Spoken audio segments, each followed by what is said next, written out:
guys. This episode 71 of Inner Demons. And without further ado, I'm going to get straight to it. So check it out, you guys.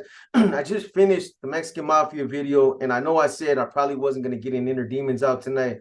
But, you know, an overwhelming amount of you were requesting an Inner Demons, and I can't see me waiting till tomorrow to get it out. I've been doing this series for a while now. You guys deserve to get that episode. So, you know, in the past, when you guys have asked for something, we have accommodated. So that's what I'm going to continue to do. I'm going to go ahead and push through this episode right here. So anyways, I listened to episode 70. And as you guys know, we just got indicted. I just got my iPod. I just got the grand jury transcripts. We started to go over all the transcripts. We found out Conejo was the one that he basically went for the banana in the tailpipe. You know, they put the squeeze on him. They told him that I had deemed him, that he was in trouble, that it was going to be all bad for him.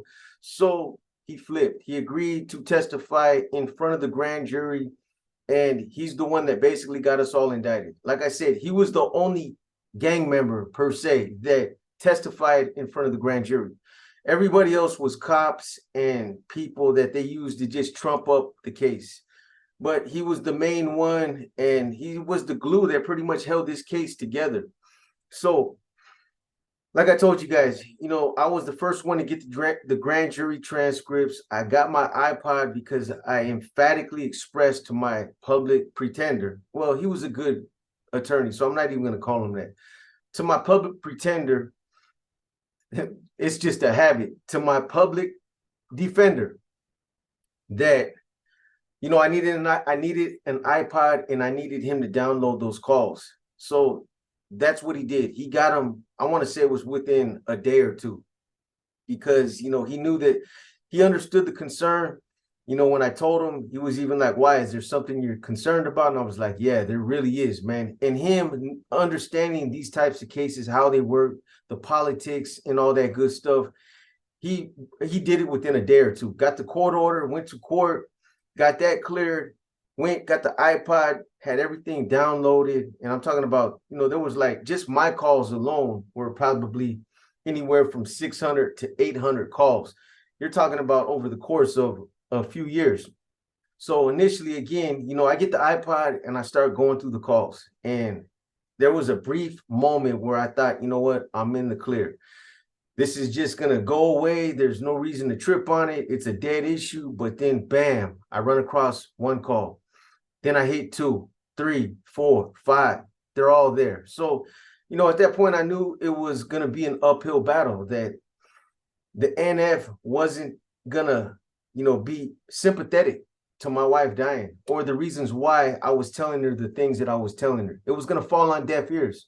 But like I told you guys in the last episode, regardless of all that, regardless of the fact that I kind of knew, you know, what lied ahead or what lay ahead, I wasn't going to check out. That was never an option. You got to kill me, beat me up, stab me, get me off the tier. And that wasn't going to be no easy task unless they did it in front of the COs. That's the only way it was going to happen. So again, you know, I hear the calls, I'm listening to them over and over and over. I'm in the cell, literally. I'm losing sleep. I'm stressed out. This is my career. You know, so for those of you that are like, what you losing sleep about? Why are you stressed out? This was all I knew. This was, I mean, literally the NF is it became my life. This became second nature for me. This is all my life consisted of since 1988, since I went to prison, was the time I became an NR member up until I became an NF member. You're talking now 2004. Again, my life, this is what it consisted of. Every time I hit the streets running. It was all about functioning in a regiment. I never got out and just kicked back, you know, picked up a lunch pail, did my thing. I never did that. I literally got out, plugged into a regiment. You know, later on when I would become a leader, then I would be the regimental commander. So I would be out there running regiments. I would be out there, you know, breaking ground, breaking NF ground, trying to generate money for the organization. And that's all my life consisted of. I gave up my kids. I sabotaged many relationships. I caught cases for this. A lot of the choices I made were based on choices because I was a part of this organization. So that's why I was in there stressed out, listening to these calls. It was like everything that I had did up until that point was for nothing. It was all about to just go bad over some phone calls. I mean, I'm not minimizing it because to me it was important. It was important to keep Vicky and her spirits, uplifted. It was important to keep her morale up. I didn't want her to stress out. Whatever I told her, it shouldn't have mattered. I could have told her anything. It would have been just between me and her. And the only purpose for it was to keep her from stressing, to keep her from dying. That's it. I understand politics. I understand, the belief system, and I lightweight understand why this can't be justified. But at the same time, I also understand, from a clear perspective, from a rational perspective. Hey, this brother's wife was dying. Okay, regardless to what he said, it was just to keep her from stressing so that she wouldn't die. You know what I mean? So yeah, shame on him for saying that, but did he ever do it? That's the most important thing. I would think at the end of the day, that's all that matters. And I never did. But again, what ended up happening was, like I told you guys, from, I want to say 3-4 days later, after listening to the calls 100 times each and concluding that, dude, I'm not going to be able to come up from under this, but I'm going to try because, there's no other alternative. I strike up a long kite. I strike up a long kite to Pony and I tell him, bro, basically, you understand that my lady was sick. And, although you never met my mom, she's lightweight crazy and, she doesn't understand our politics. And this is what she was suggesting on the calls. And this is the way I responded. And these are the conversations you're going to hear. I'm going to shoot my iPod. I want you to listen to the calls. But understand, at the end of the day, nothing ever happened. It never went beyond the calls. It was just conversations between them two. And I even tell my stepfather, if you listen to the calls, even when he jumps on the phone, I tell him, Pops, I can't do that, right? I'm just saying that to keep her spirits up. And Mom, she don't understand. I know you understand because he had been to the joint. Even though my mom been to the joint, she was a 2-time loser herself, but she doesn't understand NF politics. He had a little bit more of a grasp on, he understood those politics. So he was like, hey, man, I support you whichever way you decide to go. I've always supported, the choices that you've made. And, no matter what happens, they'll get through it. Time will make it okay. And that's the same way I was thinking. Keep her pacified, but at some point, even though she's going to figure out that this dude ain't coming back, you know what I mean, that it's bad, by then she'll already pretty much be used to, being back out there without me. That's the way I was looking at it. So I strike up this long kite. And in the kite, I also tell Pony, that his hands are dirty too, that, there's things that he did out there and that, he shouldn't just be conducting himself back there like he had no worries.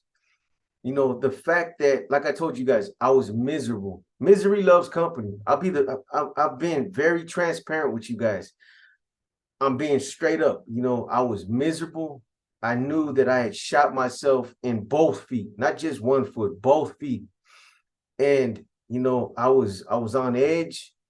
I was lightweight. Like I was lightweight time bomb back there. I was ready to blow up. And I told Pony, man, you act like you're back here giggling like a little schoolgirl, bro. Like you got nothing to worry about. Well, let me take that back. The initial kite that I sent him was a breakdown on the phone calls. What he was going to hear, the details of the conversation, why, what was said, and all that. Now, after I struck up that kite, obviously he passed it to Joe because I told him, hey, let Joe and Sykes read this when you're done. I want everything above board. I want you guys to know everything that's going on. I got nothing to hide. As ugly as it is what it is. But I want you to, pass it down when you're done. So that's what he did. When he got done, I heard him bang on the wall. Hey, Joe, hey, check this out. Shoot your line. I got something coming over. So Joe checked it out. After he was done, Sykes checked it out. At the end of the day, that day we had a conversation about it. I got on the door and I was like, hey, check this out, man. I'm gonna tell you guys something like right now. First and foremost, you know, everything is out there. I got nothing to hide. You know, I told you guys why I said what I said. I've been forthright about this. I let the other homies know when I was in the observation cell that these guys were propositioning me, that they tried to proposition me when I was, you know, still at my house before I even hit the jail. But again, this was no surprise because they were trying to proposition everybody. So, you know, I was always forthright about it. And, you know, I told them there's nothing to hide. But, you know, I understand when I get up to the Bay, out of everybody that was there, I knew I was the most seasoned. Sykes was an NF member, but he was a very new NF member. But I knew that, you know, once I got up to the Bay, that it could go either way. But either way, I was going to take a chance. I could never bring myself to walk off a tear. That's just not me. I could never drop a kite and tell the SEALs, hey, I'm scared back here or I'm in trouble. That's not me. Some dudes, they can do that and there's no judgment. They do it and that's on them. But I couldn't do that. You know, I grabbed my nuts and I told these cats, look, this is what's on these phone calls. This is what you're going to hear. I'm going to pass you my iPod, you know, each of you so you can hear it. So, you know, it is what it is. But regardless, none of them in that jail had the authority to do anything or to make any decision based on, you know, my circumstances. None of them could do nothing about it. My fate would have to be handled up in Pelican Bay. You know, once I got around leadership and, you know, other C's that had the authority to make those decisions. So, you know, they circulate that kite. Everybody sees it. They get rid of it. And, you know, I make this announcement on the door and I tell everybody, I address them all. And, you know, I tell them all, look, man, you know, this is something that happened during the first 3 weeks. I've been back here, you know, almost a little bit over a year now. You know, I got my feet back under me. There's no excuse, but I was using when I first came in. I was at a pretty dark place, knowing that, you know, I was getting ready to do life. However, I accepted that, you know, that reality at some point. Here I am back here. Now I'm back in the swing of things. You know, I got my feet under me. I'm fighting the case. Everything's, you know, it's getting worse. The case is getting worse. If I wanted to cooperate, I would have done it, you know, when they were still at my house, right after they raided me.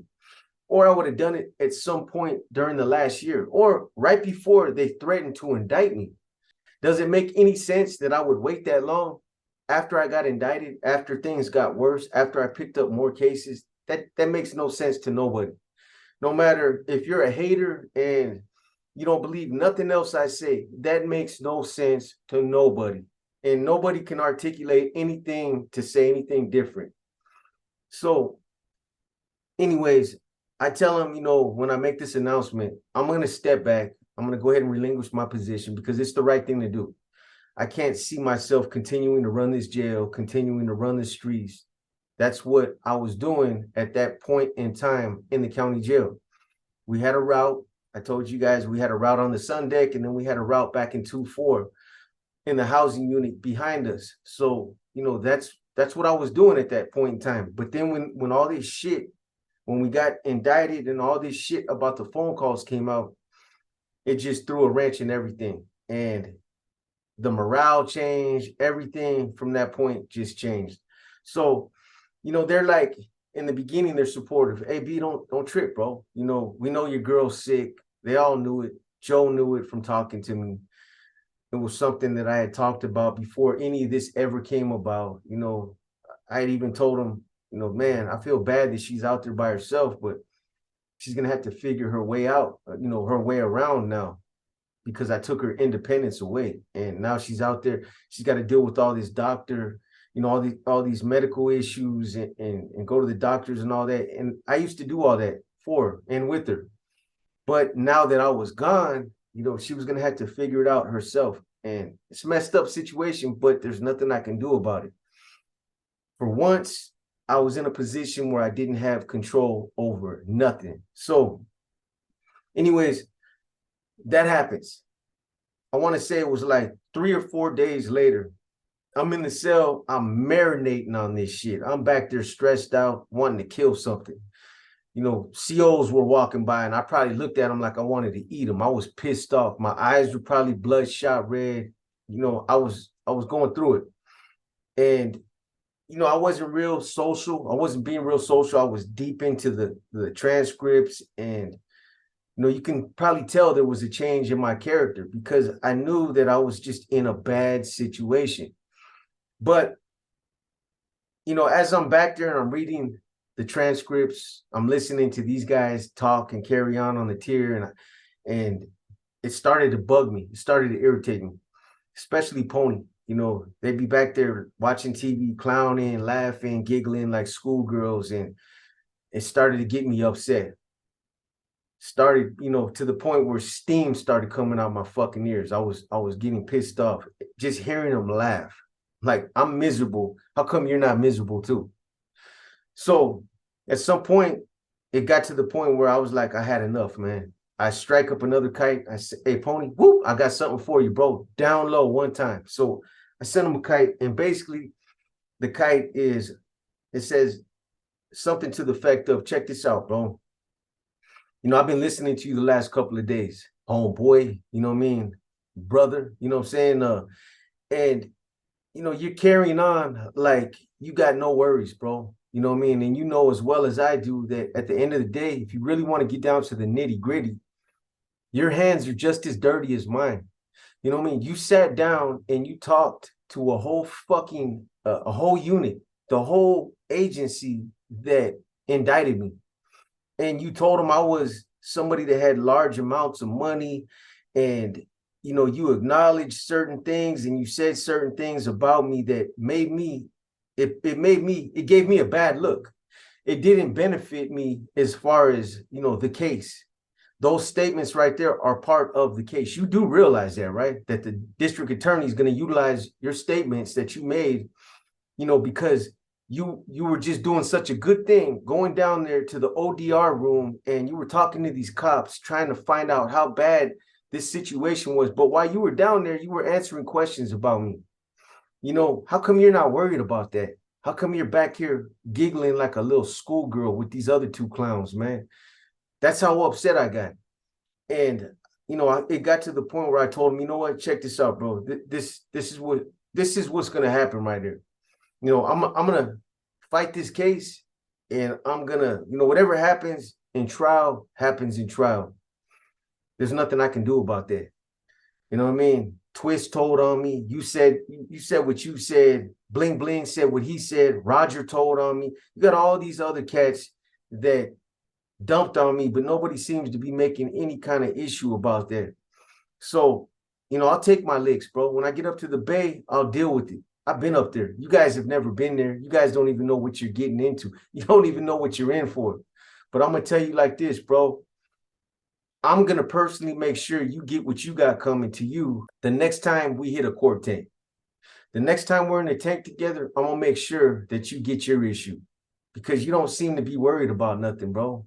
You know, the fact that you feel like you can make a statement like that against me, and I told you I wasn't tripping, but obviously, you know, you're carrying on like you don't have nothing to worry about, man. And I'm not feeling it, bro, at all. You know what I mean? Joe over here is trying to act all righteous, but yeah, he wants to say that, you know, his primo Twist didn't say what he said, and it's clearly written on a police report. So nobody says nothing about that. What are we supposed to do? Just throw that police report away like you guys wanted to do and just say, you know what, this cop's lying. So Twist is all good because you know him. Don't work like that, bro. You know what I'm saying? Sykes was the only one that there was no issue. He just stayed quiet and he didn't say nothing. So I shoot Pony this kite. Well, Pony reads the kite. Then he pounds on his wall. He shoots it to Joe. Joe reads the kite and he shoots it to Sykes. From that point on, all communication stopped. The lines were drawn back there. And I'm like, okay, Okay, it's all good. So, I already know how the game play, how to play this game. So you guys are gonna excommunicate me now, huh? Okay, so let's do it, man. You know what I mean? How are we gonna run this? You know what I mean? We're gonna run it the next time we go to yard, we're gonna run it when we go to the court tanks. I don't care, man. You know what I'm saying? I'm already in a situation that, I'm in a bad situation, but let's do it, man. You know what I mean? So it's dead ass quiet back there. Nobody's talking. They're not saying nothing, but they start shooting kites back and forth. I hear the kites right there in front of my door. I'm not one of those type of dudes that's gonna start snatching lines and start acting like a PC case, start, wolfing off my door and playing with feces and throwing pee and all that. That's not me, man. You know what I'm saying? Besides that, you know, when you really get down to the nitty gritty, I'm back there. Look who I'm back there with. Pony, he probably been to H unit, never been nowhere. Sykes been around, but he's really no threat. Joe had been around. He'd been to the Bay. He was laced up. He's schooled. He's probably the only one back there that had a little bit of education, right? So I'm not tripping though. This is the way you guys want to run it. It's all good. So I let them run their kites back and forth, right? They shoot their kites back and forth. And again, there's no conversation for the rest of the day. So I'm the shower cleaner, meaning I'm the last one to shower because I cleaned the shower and I had it hooked up where they gave me an extra tray and all that good stuff, right? So that day they ran showers. When the CO came in, the new shift came on. I was always the one that grabbed the phone because I used to like to keep my tray slot open. And if you ask for the phone, they'll put the phone in front of your cell and they open the tray slot. That'll be a way to keep the tray slot open, have some fresh air coming up in your cell, and a way to change the TV since I was right in front of the TV, right? So when the CO comes on the tier, Pony asks for the phone. He's never asked for the phone the entire time he's been there. This is probably like a year by now. He don't have nobody to call. So when he gets the phone, I peep the move. I'm like, oh, okay. So old boy's gonna have some balls. He's gonna try something. I actually for once I was proud of the little booger. I was actually telling myself, you know what? Old boy's gonna try something. He's actually gonna grab his balls and he's gonna try something. What's he gonna do? That's the thing, because he doesn't know his weaponry. He don't know how to make a spear. He don't know how to make blow darts. What the hell is he gonna do? The best case scenario that I was thinking is he could put a razor blade on a little stick or something, and when I walk by to the shower, he can try to reach out, which I'm not gonna give him that. I'm not gonna give him a freebie. He can try to reach out and slice me like that, but that's not gonna work, right? Even if you made an extension, like a little hollow extension and tried to, reach out with that, that's not going to do nothing. I'm not worried about that. So Joe, they come in for showers. Pony goes in first. He keeps the phone. After he comes out, Joe goes into the shower. Now, these cells got some big ass plate glass windows on them. So, getting on that window, looking on it sideways, I can see kind of down the tier. I can see the cell, in front of Pony's cell, and I can see the phone right there. It's on a roll cart, and it's, just if I can find a picture of it, you guys will see it in this video. A roll cart that was similar to it. So I'm watching him, and he's telling Joe something because Joe's leaning right up against his door, and they're talking, they're whispering, and I can't hear it because those cells are, you're behind sealed glass. You're behind a big plate glass window and a sealed door. You can't hear that good back there. Trust me. So I can hear like they're talking, but I can't hear what they're saying. But then I see Pony's hands come out of his tray slot, and I see him grabbing the phone, like he's choking it. And then I see him like rocking the phone back and forth. And I'm thinking to myself, what the fuck is he doing? What's he gonna try to do? It didn't make sense because, like, I know he ain't gonna try to tip the phone over. Hell nah. He ain't gonna do that. He ain't gonna earn no bones like that, man. He's got to come up with something better than that. And surely, I'm sure he's telling Joe, and they'll concoct some type of a better plan. Maybe Joe will slide him something. Maybe he'll, put a razor together so that he can reach through and try to slice me. So I can't figure out what he's doing. Anyway, they run the next shower. After Joe goes back in his cell, they bypass me knowing that I'm the shower cleaner. They go to Sykes' cell. They cuff Sykes up. I'm standing right on my window. Sykes walks by. He doesn't even look at my cell. He just looks straight ahead, doesn't even glance over, head nod, nothing. So I'm like, you little fucker. It's all good. It's all good. Now I'm mad. You know what I mean? I'm mad now. Like, I can't wait to get my hands on one of you cats. You know what I mean? Just trust me. You know, I would have dusted Pony off easy. You know, Joe was probably the only one that would have put up a fight, but I wasn't even worried about Joe. Sykes, he wouldn't have stood a chance. And I'm not saying that with arrogance. I'm just telling you guys, Sykes is like 5'2", $130 soaking wet. I would have smothered that dude. You know what I mean? If he would have tried anything in a one-on-one up in the cell or wherever on a cold day, on a cold, lonely day, put us in a room together, he ain't gonna do nothing. But you know, some of this is my anger speaking, but it is what it is. That's how I was thinking at that time. You know, like it is what it is, man. So Sykes goes in there.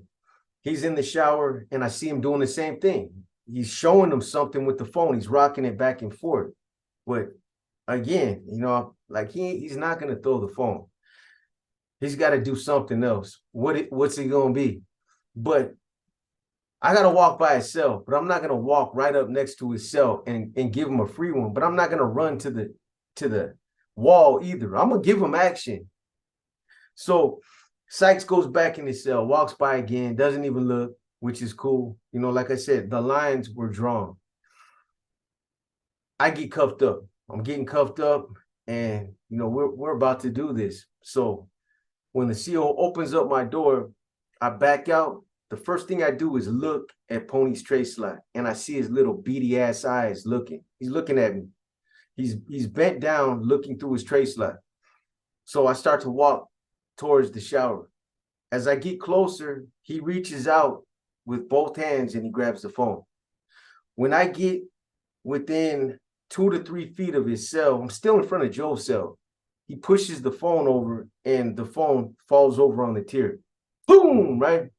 It's heavy, so it makes a loud noise. And when it hits the floor, I look over at him and I start laughing. I'm like, are you serious, bro? And I was so mad, I kicked his door. I had on, at that time, we didn't have shoes in there. I want to say I had my shower shoes on. But I kicked his tray slot shut, and I kicked it so hard, I fucked my toe up. But I kicked the tray slot shut, and I said, like, you little, you know, we had words. I was standing right up on his window looking at him, looking him right in his eyes. And I told him, bro, you serious, bro? I'm embarrassed for you. You call yourself, is that how you're gonna earn your bones, Pony? you think you're doing something by throwing a phone at me? So by then the CO is figuring out, you know what, something's going on back here. He's like, hey, you know, come on, Mendoza. He's like trying to walk me off the chair. And I'm like, hold up, man. I walk around him and I walk over to Joe's cell and I get right up on his window. Joe's standing right on his window. So we're literally face to face. And I tell Joe, what's up, bro? How come you didn't get at your boy? How come you didn't help your boy, man? You know what I'm saying? That's how you guys are going to get out? Doing some foul shit like that, and you do it in front of the CO? He didn't want to wait until we got to that courtroom, that court tank. So the CO's walking me off the tier. Now I got to walk off the tier. So, you know, I walk off the tier. I'm pissed off. I'm pissed off now. I can't wait to go to court, you know, but I know Pony's not going to allow me to come nowhere near him. I know he's going to tell them something, and I'll get to that later. I'm going to get to that later. Trust me. But, you know, I go back to the ob cell. They put me back in that same observation cell that I was in when I first came into jail. I can't get away from this ob cell. I would literally go there a few more times within that 10 years. So I get back to that ob cell. There's nothing I can do about it. You know, classification, obviously, they were probably like, you know what, it's happening. They had stayed in touch with this outside agency so much, they were probably like, his phone calls must have come up. You know, it's almost like they anticipated it to happen. So I'm in that cell, back in the observation cell. I'm scrubbing that cell down now, scrubbing it down from sealing this to floor. I used to do that every time I would go into a new cell, wash away the last resident that was in there. So I'm scrubbing it down, and all of a sudden my tray slot opens up, and the CO is trying to hand me a top. And I turn around, I look, and it's a brown top. And I tell him, I'm like, what the hell are you doing? What do you think you're doing, man? And he's like, oh, I'm giving you your top. Oh, no, you're not. Get that shit out of here. That shit's not coming in my cell, man. You better go tell classification to come up here and talk to me, man. Because what they were trying to do is they were trying to give me a brown top. And in Santa Clara County, a brown top means PC. So I was like, man, you people are fucking crazy. You better go have classification come up here. You better go call somebody, man. I said, because I'm going to tell you right now, I'm not wearing that top. It's not coming in my cell. And I'm going to be a management problem for you guys if you think I'm going to wear that fucking top. So classification would end up coming up, and, you know, they knew I was pissed off. They weren't really trying to get into it with me. Cobb came up, an officer named Paul Cobb, and he's somebody that was always straight up with me when I first came into the jail, but he came up and he was like, hey, man, it's not on me, dude. He's like, I got nothing to do with it. And I'm like, I'm just telling you like this, Cobb. What you guys are doing right now, you're putting me in a bad situation. Them dudes do not have the authority to make any kind of decision, you know, when it comes to my status. They can't do it. This is a personal issue between me and those three cats. I'm telling you right now, man. You know, I'm not going to say nothing else but that right there. They do not have the authority to make any kind of move like that. You guys trying to put me in brown, you're making it worse for me. You're putting my family in a bad situation. That kind of shit right there, man, you better go talk to Corso, your sergeant, or whoever. But I'm not wearing that top. And I got to come out of this cell sooner or later. So I'm not trying to be an asshole. I'm not trying to make you guys' job harder. I'm not trying to be a management problem. But I'm telling you right now, man, I'm going to fucking be a management problem. And I know you guys got your job to do, but I got my best interest. You know, I got my interest to protect as well. And this is going to be a major issue. And I was dead serious about it. I told him, I'm ready to go the distance. I don't care, man. I got to come up out of here sooner or later. I got attorney visits. I got a case that I'm fighting. And if you guys think that you're going to make me wear that top, man, it's not going to happen, boy. I'm telling you right now, I was livid, man. I was mad, you know. And he was like, you know what? I'll talk to my sergeant. When he comes in tomorrow, it was already late that night. He was like, I'll talk to him when he comes in. So before I end this video, the next day, classification called me down to that ODR room, that same room Pony went to. But the difference is when I went in there, they had the whole classification unit in there and the sergeant. Now, I knew that this was probably going to happen, that I was going to get a chance to talk to Corso, the sergeant, because, you know, that's what I had communicated to Cobb the night before. However, when they go to take me down there, the CO that was going to take me down tried to pull the top, because the top was right outside my cell up on a pipe where they put it. They knew I wouldn't allow them to keep it in my cell. So he pulls it down. I'm like, I'm not wearing that, dude. I'm telling you right now. It was a CO that I didn't know. It was like, well, you got to wear it. I'm not wearing shit, man. I'm telling you, right. Call down there, man. If that's classification that wants to talk to me, they know the situation. And this is what it's about. It's about that top. But I'm not wearing it. So he calls down there. They tell him, you know what? Let him come down in a T-shirt. So I walk down there in a T-shirt. And my thing was this. I'm going to go in there and I'm going to take control of the conversation. I'm not going to let them talk first, because if they do, they're going to try to run that game on me. We got to do it, liability, blah, blah, blah. So that's what I did. When I went to ODR, when I went in there seriously pissed off. And, you know, I sit down and I say, you know, check this out, Corso. I'm going to be straight up with you, man. And I'm not going to talk too much about, you know, my business or the business that I have with my co-defendants, but I'm just going to tell you like this.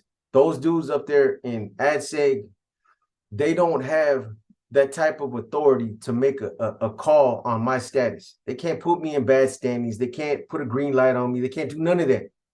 This is personal. It's personal, man. By you guys trying to put me in brown, you're turning this into a worse situation. And I'm not going to wear it. I'm telling you right now, I'm going to be a fucking major management problem for you guys. I'm looking at life. I'm looking at all day. I don't give a fuck. I don't usually cause problems for you guys, man. You know, everywhere I've been, I've never caused problems with I understand how it works.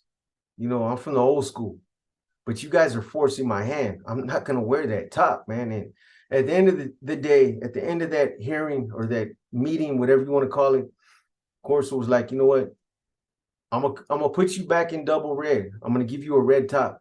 But I'm gonna tell you right now, if I catch any fucking BNL, if I catch any kite from anywhere on the fourth floor, anywhere circulating in this jail that says you're in bad standings and they put a green light on you, you're gonna be put back in brown because it's a liability issue. It is a liability issue, and we're not gonna fuck around with that. You're too high profile. If we keep you in double red and something happens to you, I'm like, what's gonna happen to me, man? What's gonna happen? And it's not like I think I can beat everybody up. That's not the case. But what's gonna happen? Come on, man. You just had somebody try to throw a phone at me. These are the kind of cats I'm dealing with. We're not dealing with no super savvy early 1990s type of individuals. We're talking about some lame ducks, man. That's basically what we're dealing with. So they allowed me to stay in double red, pending, you know, anybody doesn't get caught with a kite or a BNL that confirms I'm in bad standings. So I went back to my observation cell, and this is a good place to stop this one right here because, you know, again, I'm mapping this out as I go along, and I don't want to, you know, run too much in one video. You guys only watch so much of these videos anyway. I look at the numbers and I see that, you know, the viewing time is the sweet spot somewhere like 15 minutes. So, you know, I want to keep you guys in the loop. I want you guys to pay close attention to everything that's going on in, you know, Inner Demons. I want you to have a clear understanding of what happened. I don't want nothing to get overlooked. So anyways, I'm going to go ahead and cut this one right here. I'm going to cut it. I'll try to get out another Inner Demons within the next day or two. I'm going to try to run a live tomorrow night. That's why I really ran this episode right here. And also because I know how much some of you wanted me to run it. So anyways, with that being said, I hope you guys enjoyed this episode. Drop your comments. Let me know what you think about everything that was going on in this episode. What you guys think. I'm interested to hear it. Anyways, with that being said, this is your boy B, and I'm out.